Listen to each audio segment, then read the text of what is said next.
This morning, we know that Governor Brian Sandoval's wish, that wish for sweeping every constitutional office for Republicans throughout the state, has come true.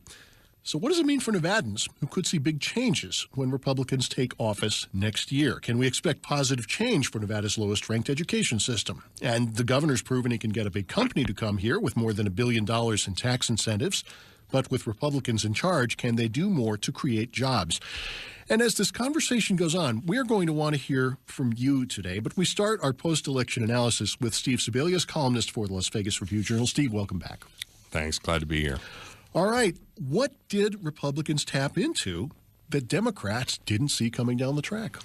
Well, I think Stephen Horsford said it best in his concession speech last night at the MGM, which was that they tapped into the fact that Democrats just weren't excited. They didn't turn out. And as a result of that, this Republican turnout, which was a little bit higher than it usually is, was able to turn into a sweep of all these races. It didn't happen in every district. It didn't happen everywhere. Dina Titus outperformed her voter registration. But in most cases, you saw even in the close races that was more than enough to do it. Not only that, but the Democrats didn't provide any incentive, really, for their traditional base to turn out. That's labor. And they had no candidate for governor. The standard bearer literally lost to no one in the primary. There was no presidential race, no Senate race. Their top candidates in the lieutenant governor's race were not enough to attract voters. And in the CD3 race down here, they put out a candidate whose campaign, I think, turned out to be, we anticipated a much better campaign than we got from Aaron Bilbray. So there was nothing to draw Democrats out. And by the time that labor and the party saw what was going on, it was too late to change the trend. Well, Democrats nationwide obviously anticipated some Republican gains, but the scale of the victory, both here in Nevada and across the country last night, was pretty stunning. What surprised you the most? I was surprised because I thought that there were a couple races where the Democrat might win, specifically the Attorney General and maybe Congressional District 4. Those ended up being very, very close races, but not enough for the Democrat to hold on. Now, also with us today is John Ralston, host of Ralston Reports on News 3. John, welcome back. Hi, Dave. Hi. You were watching the polls pretty closely. When did it become clear that the Republicans were going to win with such a large mandate? Well, first let me say that I am very happy that my good friend Steve Sebelius sounds as tired as I feel after that night. That was some night. It was very late. Listen, we knew the wave was coming after the early voting numbers started coming in. Dave, I knew it after a couple of days that there was going to be a Republican wave. But even I have to tell you, I don't even think the most optimistic Republicans saw the wave being as wide and as deep as it was last night. I mean, you look at some of the numbers, and Steve touched on some of the things in some of the races. Aaron Bilbray and Lucy Flores, two highest-profile Democratic candidates, arguably, didn't even get to 40%. You had 10 assembly seats. The Democrats went from one seat short of a supermajority in the assembly to having the Republicans be just 3 seats short of a supermajority. I've never seen anything like it, and the Democrats knew that the wave was coming, the Republicans knew it was coming, but the absolute breathtaking breadth of it stunned everyone, including myself. Did Republicans in Nevada do anything different ahead of time to basically catch the wave as it was peaking? I think the answer to that question is yes, and there's going to be a lot of postmortems about why exactly this happened. I don't think having a second or third tier candidate at the top of the ticket for the Democrats would have changed that much, but Steve's right. There was nothing for them to organize around. They should have tried to put something on the ballot, whether it was a minimum wage increase or something that would have invigorated the base. But it started nationally with the president. To some extent, Harry Reid has to wear that too. But let's give credit where credit is due. The Republicans decided that the imitation is the sincerest form of flattery. They saw what the Reid machine had done for the last 3 cycles. They organized. They had a kind of subterranean registration, get out the vote effort done by a group called Engage Nevada PAC, which was very, very effective. They had essentially a melding of the Sandoval and Hutchison campaigns. They did a lot digitally that has never been done before. So they saw the wave coming, and they helped make it deeper. I think they deserve credit. Now, also with us today is Melody Harris, who I trust is not very tired at all. Or Melody Howard, I'm sorry. Howard. Thank you. She's a precinct director for the Clark County GOP, and Melody, welcome to the program. Thank you for having me. You got to be feeling pretty good this morning. I'm feeling really good, but quite exhausted. Well, the rest will come a little later today, I'd imagine. What was the GOP strategy to get out the votes in Clark County? I mean, there are more voters here than anywhere else in Nevada. So what was the get out the votes machine like? It was crazy. I mean, we got a lot of help from the Republican National Committee. I was very excited to see them come back.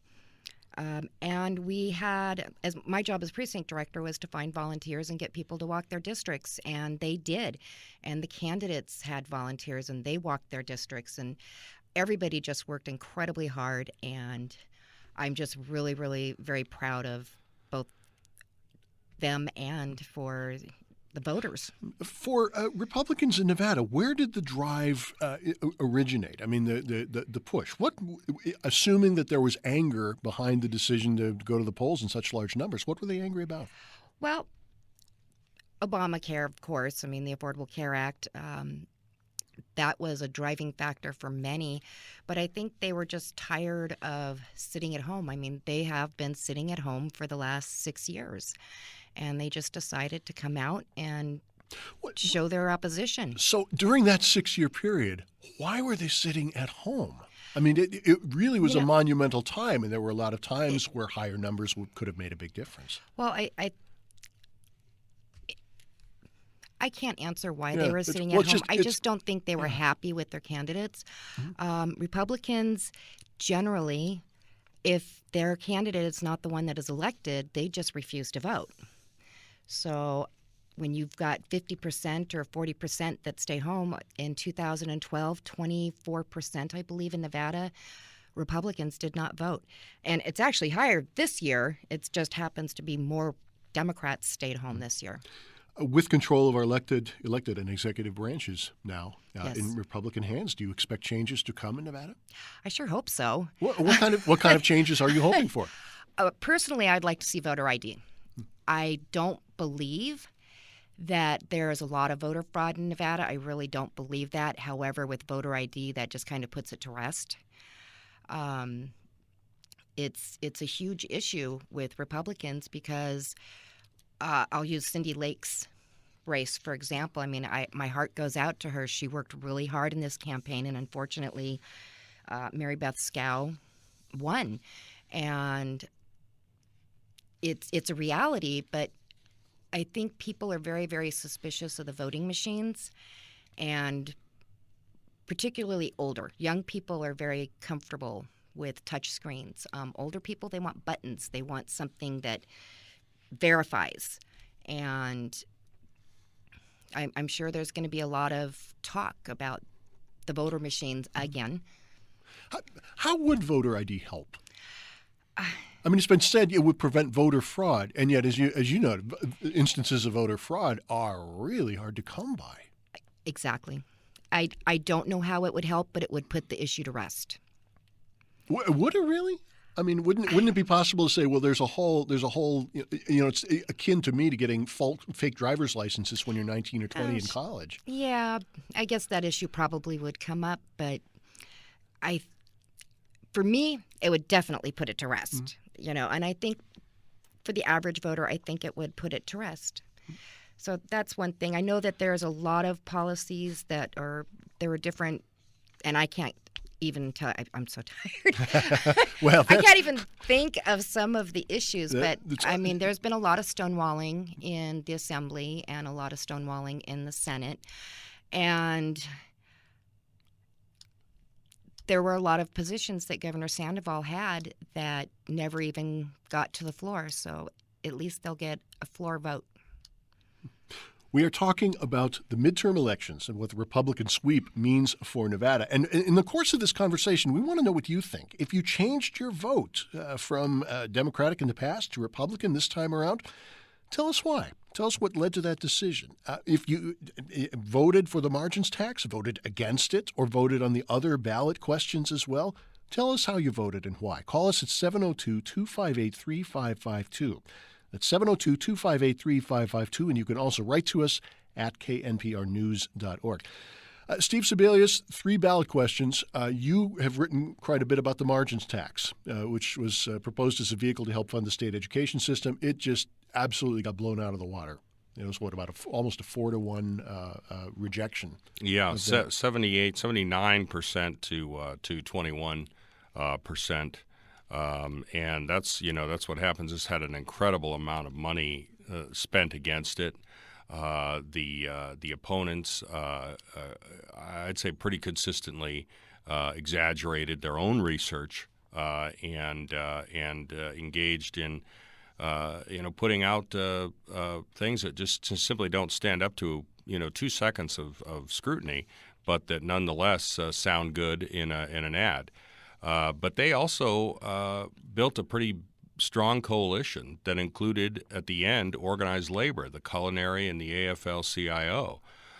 Groups that are normally skeptical of the claims of business seem to accept with absolutely no skepticism whatsoever the claims of business, in this case, that this tax would have damaging effects. It was really interesting to talk to Democratic candidates for various offices in recent weeks on this program, and almost to the last man and woman, they weren't going to say how they were leaning on. And now you're starting to see why You Democrats. start to see why. And I'm speaking now of voters were not excited to come out. The point of running for a political office is to do something with it. You don't just run for political office to hold the office. And if there's a message from this election for the Democrats, I hope that it is, when you run for office and the voters entrust you with that office, you ought to do something with it. And a good place to start is to start by doing the things that you told the voters you were going to do.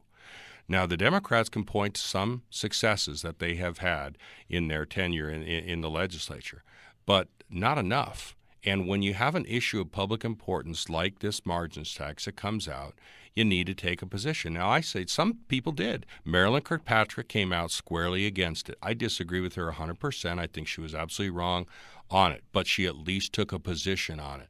You had other Democrats. You kind of had to drag it out of some of them, like Lucy Flores, took a position. They said they were against it. But you're absolutely right. Most of the Democrats that came in, and when the Review Journal editorial board asked them, and they asked every candidate, well, what's your position?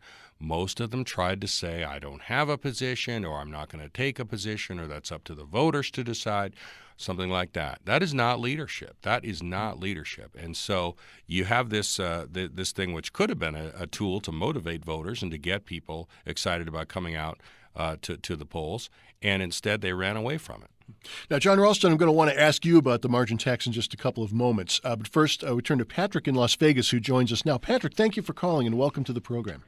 Good morning. Good morning. I have a TEI sign in my front yard, and I voted yes, but I have to tell you, the TEI brought at least 70 or 80,000 ex-Republicans out to vote, and primarily to vote vote no on Proposition 3, and not that there were any other real issues per se on the ballot. And I think without the TEI on the ballot and getting so much money against it, it could have been a very, very different election. And Nevada needs the education money, no question about it, across the board.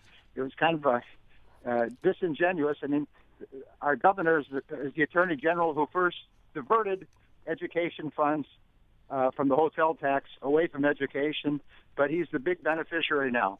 Anyway, thank you, and I want to congratulate your guests, John Ralston and Steve Sebelius, for really doing the good for the public. I appreciate it. All right, very good, Patrick, and thank you for calling.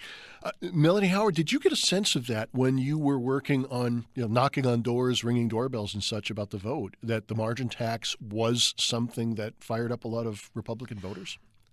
I think any tax at this point is firing up Republican voters. They're tired of taxes. A lot of them came from other states that had high taxes, and they're seeing Nevada take that swing.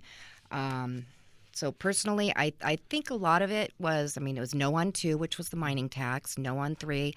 A couple of years ago, there was like no on a library tax out in Henderson or Boulder City. I don't remember which one, but I think voters are just tired of being taxed. But was this one that jumped out, though? This was certainly a lot of money went into this. The mining tax, you hardly ever saw ads on television or ads in print or anything like that. The margin tax, there was a lot of print space devoted, for instance. There was. As you know, our unemployment is still one of the highest in the country. And whenever you turn around and say we're going to tax business, business turns around and pushes back saying, if you tax us, we're going to lose jobs. And right now, I just think voters said no. But Steve Sebelius. I have to break in on that. So we have one of the highest unemployment rates now, right? But we don't have any of these revenue taxes now. So how can business make the argument that they're going to lay people off if we get taxes when they're not hiring people and we don't have taxes? This is one of the things I'm talking about with the arguments on this tax. It just don't make sense. Now, John Ralston, I wanted to get you to weigh in on this as well, because you've been following this quite a bit, including some of the email exchanges. We talked with Dana Gentry about that just a few days ago in this program. It sounded as though a lot of large entities saw this tax as something very close to an existential threat.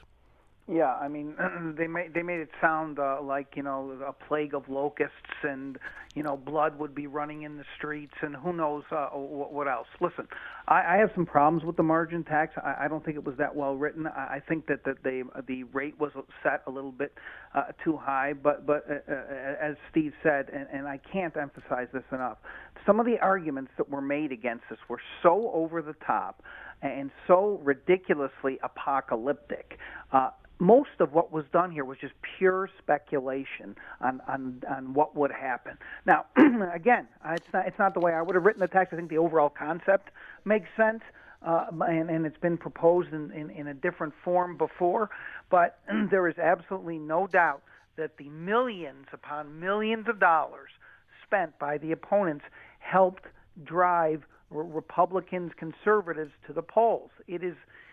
I just don't think you can argue that. And you had the guy at the top of the ticket, Brian Sandoval, coming out against it very early and very strongly. So did that help Republican turnout? I have no doubt. But let me just make one point here. Let's not forget the numbers, Dave. Mm-hmm.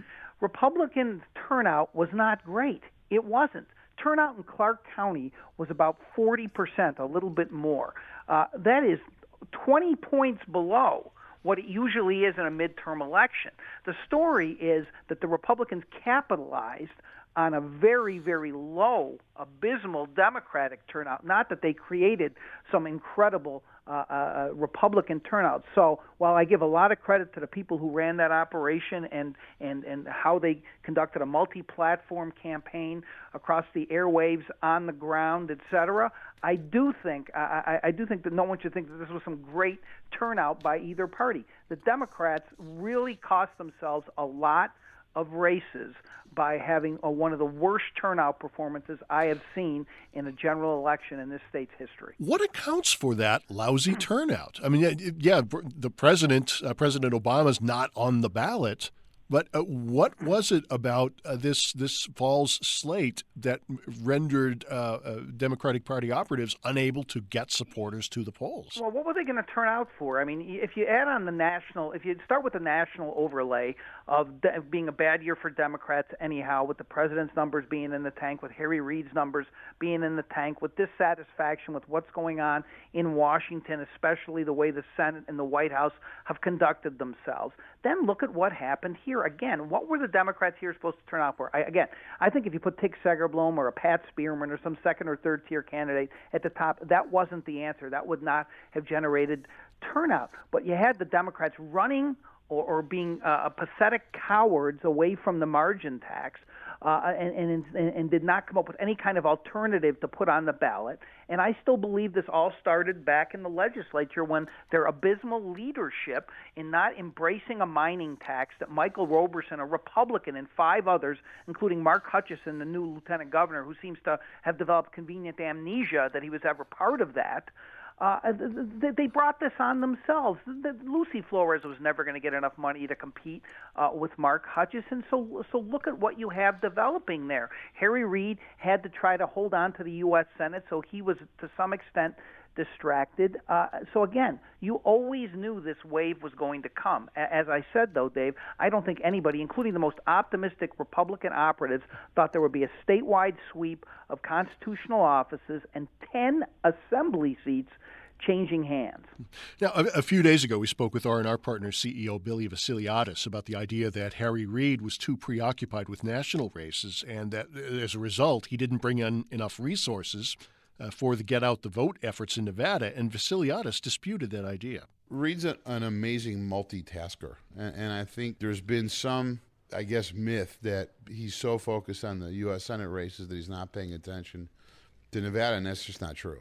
He is focused on Nevada, and he's focused on Kansas and Georgia and every place else that he believes he needs to do well to retain the majority for the Democrats in the United States Senate. So, John Ralston, was Harry Reid stretched too thin yesterday? Well, that's going to be one of the arguments, and I think the answer to that question is to some extent yes. On the other hand, you also have to ask yourself, even the vaunted Reid machine, even if it were focused on this election, may not have been able to avoid this carnage. Maybe they could have saved Ross Miller and Stephen Horsford. We can argue that. I'm not so sure that they could have. Again, what are you going to do to get Democrats to go out and vote? Now, you have to realize that after a couple of days of the early and mail voting, they knew how big this could be, so it was like an early warning system. They went crazy. They got all their people revved up. They were doing everything they could to get people out. And still, by the end of early voting, it was clear that there was going to be some serious damage done, and they couldn't make up for it yesterday in Election Day turnout. So, yes, Harry Reid was spread too thin. Yes, he was trying to save the U.S. Senate. But and while he has to wear part of this, I don't think you can say this is all Harry Reid's fault. But you know what? When you're the king, you got to take the credit and the blame, and so he's going to take some of the blame. We're talking about yesterday's election results with John Ralston, host of Ralston Reports on News 3, Steve Sebelius, columnist for the Las Vegas Review-Journal, and Melody Howard, precinct director for the Clark County GOP. We want to talk with you about these results as well. What do you make of the election returns in Nevada yesterday? What does the Republican sweep mean for this state? We want to know what you think. You can tell us at 702-258-3552. That's 702-258-3552. You can also write to us at knprnews.org. I want to turn briefly to the federal elections. Steve Sebelius, first-term Congressman Stephen Horsford lost yesterday to Assemblyman Crescent Hardy. Turnout for the race was about 45%. And we've been talking about that, the turnout, the really low numbers, especially among Democrats.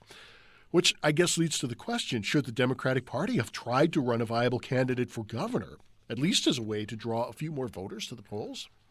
Well, that's something that's going to be argued extensively. I think that because there was no top-of-the-ticket candidate, then there was nothing to get people out. And Tick Segerblum, who's a state senator, was midterm, had nothing to lose, was talked about. I think my colleague from the Las Vegas Sun at the time, Patrick Coulican, was the first person to float that idea publicly. And I thought it was a great idea because he would have run a solid progressive campaign. Brian Sandoval would have had to spend money and pay attention to a real opponent as opposed to Bob Goodman, who I never saw anywhere on the campaign trail, and I think he spent part of the campaign in China where he does business. So I think it could have made a difference. It could have given at least people in the base a reason to turn out, to say, hey, you know what, we have a candidate in this too. And not only that, it would have been Tick Segerblum would have been able to articulate a progressive Democratic case against Brian Sandoval for governor, which I think would have motivated some Democrats to get out. So, yeah, you could argue that, and I think there's probably some merit to it. But would it have changed the outcome? Would it have made a difference? Tick Segerblum knew going in he'd never win that race. No Republican, or I'm sorry, no Democrat, I don't think could have won that race. And, while we're on the subject, up and down the ticket, there were some very good campaigns run by Democrats. They did everything right. But I think there was no way that they were going to win any of these things. Erin Bilbray could have run, instead of the campaign she did run, she could have run a stellar campaign, absolutely perfect campaign, and I think she still would have lost to Joe Heck.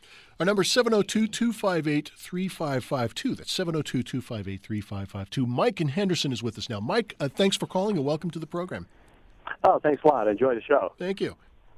I just wanted to say I voted no on question 3, and I would have given it some consideration except for 2 points. One, the tax was on revenue instead of profits, and I wondered had that been the other way, if you think it would have made a difference in that thing passing. And also, my understanding was that there was no guarantee that all the funds were going to be used for education.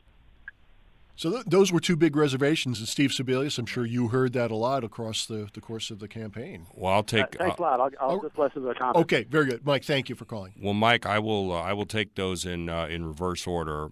First of all the money raised by the tax would have been deposited into the distributive schools account. The opponents said there was no guarantee. Because they speculated that lawmakers might reduce the amount of general fund commitment that's currently being given to education in light of the new tax, which would essentially supplant those funds. But all the funds raised by this tax would have gone into the distributive schools account and would have been used for education had it passed. The second point, revenue instead of profits, would it have made a difference? I don't think so, and the reason I say that is not my speculation, but rather there was a net profits tax proposed by the teachers union in 2000, 2002, in that time, and it was opposed by the very same people that opposed this tax. They went to court, they fought it, and they defeated it. I don't care what tax the teachers union proposed. And my friend John points out, and he's probably right, that a better strategy would have been to introduce a tax with a much lower rate for 0.08, for example, the kind that was introduced in the 2011 legislature, too late to be considered. That might have been more palatable to the public. I think that's probably true.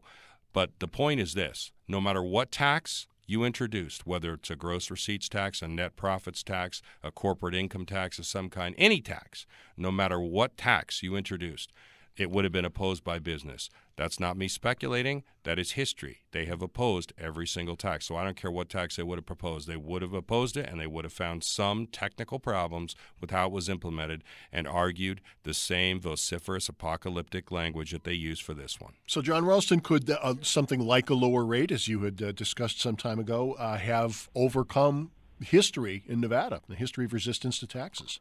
Well, of course, this is all just hypothetical, Dave. But, Sure, but I can sure. tell you this: that if you had a much lower rate, and listen, I've argued for a broadening of the tax base for decades, as has Steve. And so I just would like to have seen something get into statute. But if you had a lower rate, if you hadn't had the problem with the so-called fiscal cliff, you would have been able to cut off a lot of the opposition that existed. You may have even been able to coalesce support behind it. Instead, what you had in the incredibly incestuous world of Nevada politics is everyone deserted the teachers union, including its labor allies, so they were left there alone fighting for this with a limited amount of funds. I thought some of the commercials that they produced were absolutely superb, but for every one of those we saw 10, 20, 30 anti-ads, some of which were also very, very well done, some of which were, as Steve pointed out, just so over the top. And, if I hear the phrase deeply flawed one more time, I think I'm going to have to use some Second Amendment remedies. I mean, my goodness. They went so far over the top about what this would have been. But here is the real damage that has been done by this, Dave. Even I'm sure not Steve, expected this to get to 80%. Look at how this is going to damage Brian Sandoval and whoever else up there actually wants to produce an education funding package. And make no mistake, the governor's been talking privately to legislators about that. If I'm a newly elected Republican legislator, one of those 10 in the assembly, I say, look, The people of this state just voted 4-1 against this kind of thing. Why would I go against what my constituents want? That is the damage that has been wrought by all of the people who oppose this and spent all that money against it. Be careful what you wish for, Governor. Now, I want to shift a little bit. We'll undoubtedly touch on question 3 again shortly, but I want to talk about the Clark County Republican Party, which had a get-out-the-vote machine during early voting that was much, much more efficient than it was in the last few election cycles. As Melanie Howard said, there was less apparent infighting. Far fewer Republican voters kind of sat on their hands and stayed home. When we talked with Clark County GOP Chair Dave McKeon a few days ago, he said he has been working on organizing for more than a year to achieve the results that they got yesterday. And here is what he told us. My whole strategy was winning in 2014 to get us to be more effective so that we could win in 2016. I want to defeat Senator Harry Reid. That's where my focus is.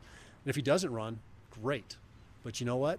I'm not going to take the chance of maybe he doesn't run. So I'm committed to that task. And that's why I'm doing what I'm doing. John Ralston, what did we see in this election cycle that tells us the Nevada GOP is more organized and focused on winning? Yeah, go ahead, John. I'm sorry. Say that question again. What did we? Out on me what did we see in the election cycle that tells us that the Nevada GOP is more organized and more focused on winning? Well, first of all, let me mention about the Clark County Republican Party. Unlike the state Republican Party, the Clark County Republican Party actually exists. There is no state Republican Party. I think they turned off the lights. They reported raising $0 the last 2 cycles. Michael McDonald, the chairman of the party, essentially disappeared. I think he's preparing his Las Vegas City Council campaign for next year. But Dave McKeon was a guy that the powers that be in the Republican Party trusted. That is Governor Sandoval and his team. McKeon's a reasonable guy. They had a very aggressive political director by the name of Nick Phillips, and they went out and actually did some things. No, I don't think they were always that effective. I don't think you can credit them, the Republican Party, the Clark County Republican Party, with this turnout effort. This was a coordinated effort that started with Brian Sandoval and Mark Hutchison and then went deeply down into the grassroots, including in those 3 key state Senate districts. So that is what happened. The Republican Party, as an organization here, is still a laughing stock. But the Clark County Party did some things that I think that the Sandoval folks and Dean Heller, to some extent, really liked, and so they're going to try to build on that. The question is now whether they can get some reasonable structure around the Nevada Republican Party to get some things done there. Melanie Howard, is some of what Dave McKeon said in that audio clip holding true from your perspective, that ultimately, at the end of this, it's not just Barack Obama, it's Senator Harry Reid? It is Senator Harry Reid. This particular election, Ralston is right. We didn't have a great turnout. We are still about 20% below what we normally should be at. And we're going to be working even harder this next year for the municipal elections that are going to be coming up. The message has always been is vote Republican to win elections, to win majorities. And that's what we're working on. And I'm very, very proud. Like I said, I'm very proud of the Clark County Republican Party board and its officers. And everyone has really worked very well together. And I haven't seen that in the party in a very long time. Jose joins us from Las Vegas. Jose, thank you for calling and welcome to the program. Thank you for having me. Certainly, you're on the air. Okay. I guess my comment was that I was involved in the elections as far as doing some Latino phone banking, and we called thousands of Latinos and spoke with hundreds of them. And pretty much there's discontent of what's going on politically, but inaction by Democrats, including our president, to fulfill promises is a reason many of them said they weren't going to vote. They're really not sure which party is going to fulfill a promise and help with immigration, for example. And I think when we have politicians that are elected that say they're going to do something, or a president that says he's going to do something and then he doesn't, our political process is in question and our participation is in question. So I think for this time around, many sat out, but they're more than willing to go out if they feel that someone can step up and fulfill a promise. Steve Sebelius, we were talking about this before we started this hour. Apropos Jose's remarks, is it possible that President Obama may have unwittingly put a large block of Hispanic voters back into play by delaying immigration decisions? Yes, but not in the way that you may think and Jose might think. I think he screwed up in the sense that he gave people false hope. That there was something that he could do to fix this problem without going through the Congress. And there's really not. There are sharp limits as to what he can actually do and still be consistent with his oath to see that the laws are faithfully executed. And I think by saying, then hinting that there was something that he could do, that he was going to, say, expand the DREAM program to the parents of dreamers, or that he was actually contemplating, although the president himself admitted he doesn't have the power to do this, ending all deportations until a comprehensive immigration reform bill was passed, which is what a lot of Hispanic and Latino activists wanted him to do. By hinting that those things were even within the realm of possibility or were being considered behind the scenes, that gave people some false hope. And then when they saw that he didn't do those things, that he didn't pull the trigger on those things, and that he was going to wait till after the election, I think they were very disillusioned, because you can't give people false hope. You can't tell people, and this goes back to one of my biggest frustrations with politics, is that politicians tell people what they want to hear. People want to hear those things, and so they have a little arrangement where we all pretend that the politician can deliver, and the person thinks that they're actually going to deliver, and then everybody gets frustrated at the end when nothing happens. And that can only go on so far before people actually say, hey, this thing is a put-up job. They're just campaigning for our votes, and they're never going to deliver. And I think that is a large part of what happened. We are talking about the midterm elections, the results from yesterday, and what the Republican sweep means for Nevada, and we want to know what you think. If you changed your vote, if you went from Democratic to Republican this time around, tell us why. And why did or didn't you vote for the margins tax? Do you think now the Congress, both houses, is in the hands of Republicans? Do you think we'll see positive change in Washington? You can call us at 702-258-3552. That's 702-258-3552, or write to us at knprnews.org. We are talking with Steve Sebelius, political columnist for the Las Vegas Review-Journal, Melody Howard, precinct director of the Clark County Republican Party, and John Ralston, host of Face to Face on News 3. John Ralston, we were talking a little bit earlier before the break about some of Dave McKeon's comments and the whole thing of he wants to defeat Senator Harry Reid. And Melody Howard going to reinforce that. At the end of a lot of this is that look ahead to 2016 when Harry Reid stands for re-election. Do these victories position the GOP to defeat Harry Reid in 2016? No, but they do set the table for a better atmosphere for them owning all the offices that they do, having a popular Republican governor who, by the way, I do not think is going to run against Harry Reid.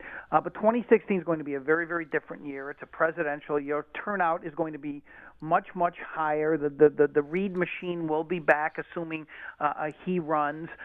So it'll be a totally different environment. And you know what? Harry Reid has been declared dead so many times since I started covering him, and even more so even before I started covering him, that I think it would be premature to say that he's done. The Republicans need a candidate. Brian Sandoval probably isn't going to run. The next best candidate, in my opinion, would be Congressman Joe Heck, who won with a massive margin, but I don't think he wants to be a U.S. Senator, and they drop off significantly after that. Maybe Mark Hutchison, maybe Michael Roberson, maybe Brian Krolicki, although he's got to find a way to keep his name out. So I think that race, assuming Harry Reid runs, as I do assume he's going to run, is going to be fantastic. But I just think people who are counting Reid out and think that what happened yesterday is going to affect his chances of re-election, he's going to have a tough race no matter what.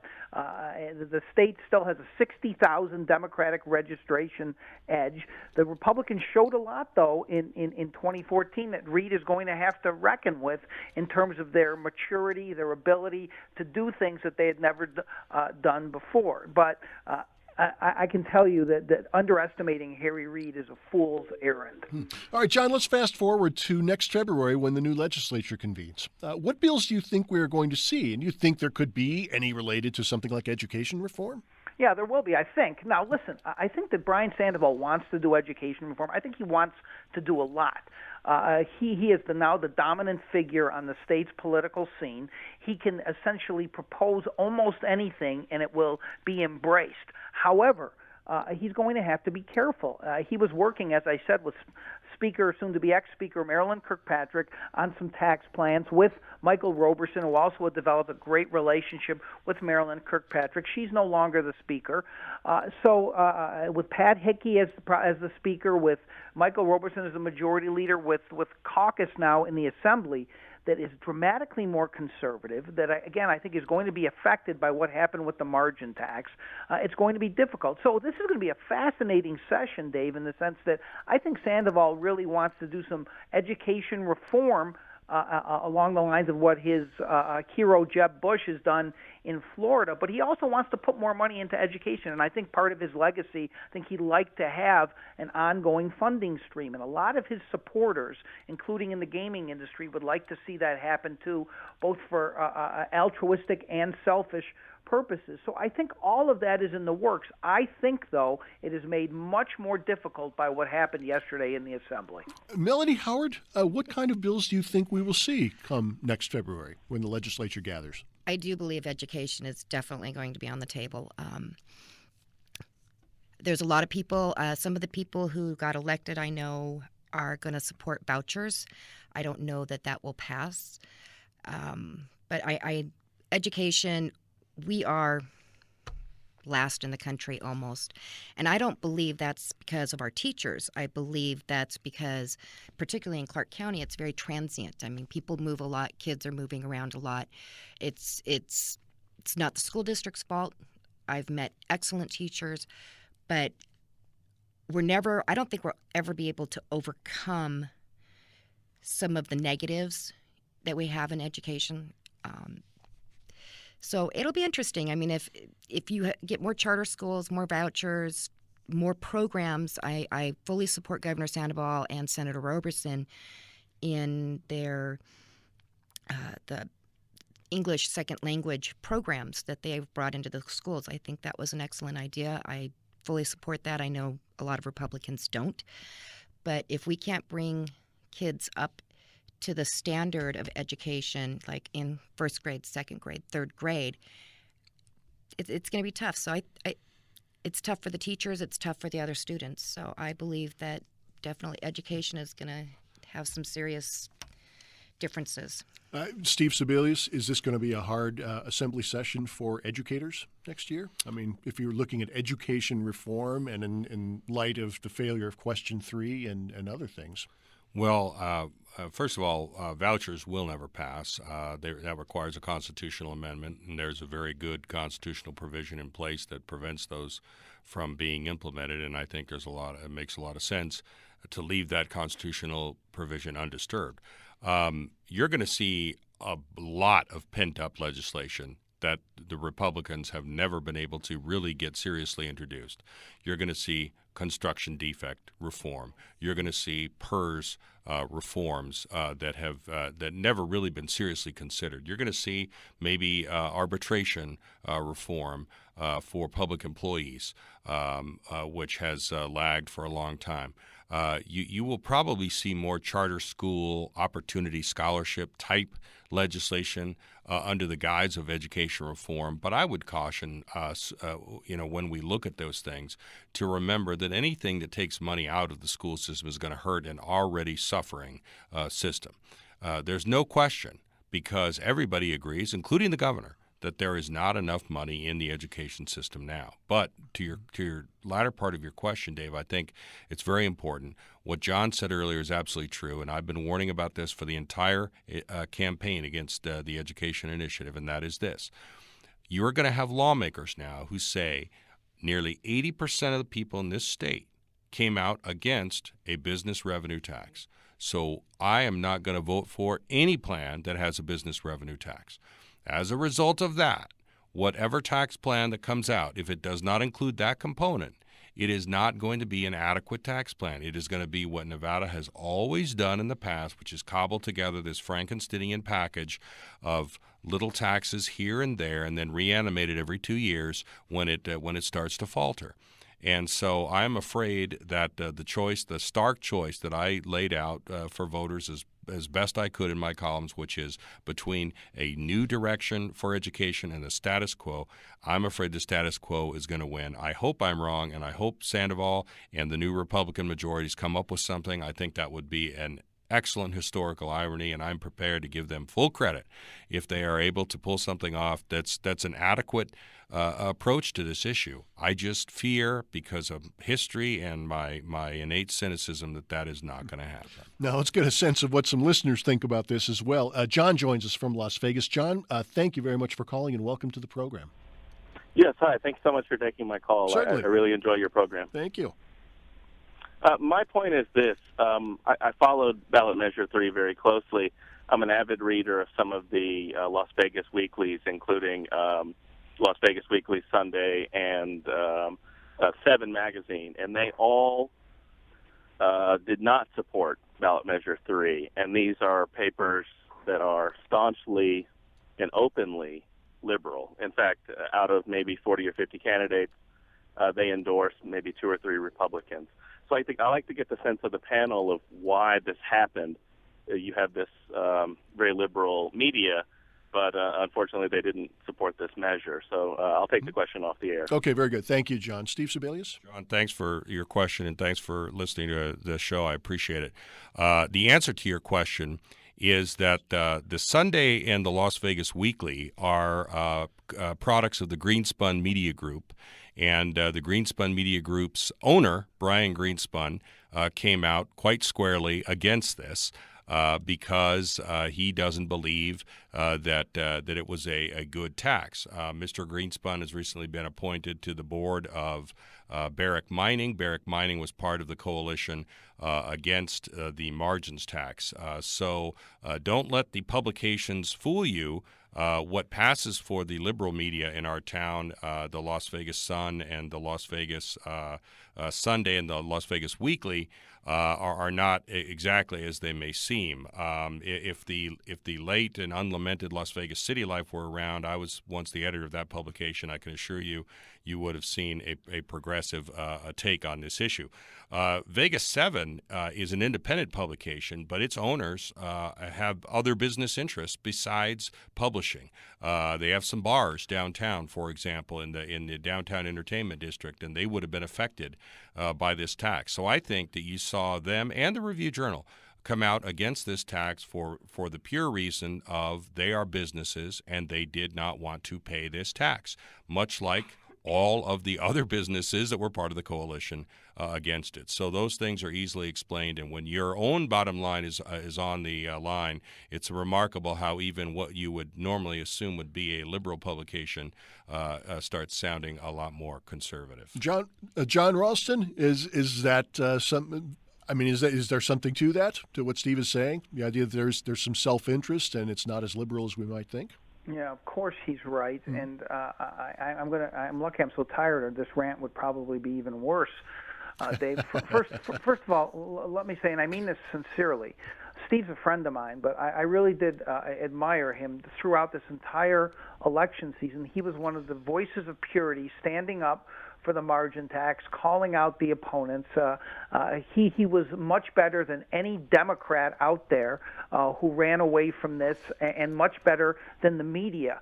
Both the RJ and the Sun have tremendous problems. You know, Brian Greenspun came out with some ridiculous stuff at the end about how there's going to be a compromise, and he's against the margin tax too. And I bet he couldn't even tell you what's in the margin tax. But what Brian Greenspun did was mild in comparison to what the Review-Journal did, which is running house ads, including on the front page of the newspaper, against the margin tax. I don't care how you feel about the margin tax. That is a journalistic obscenity.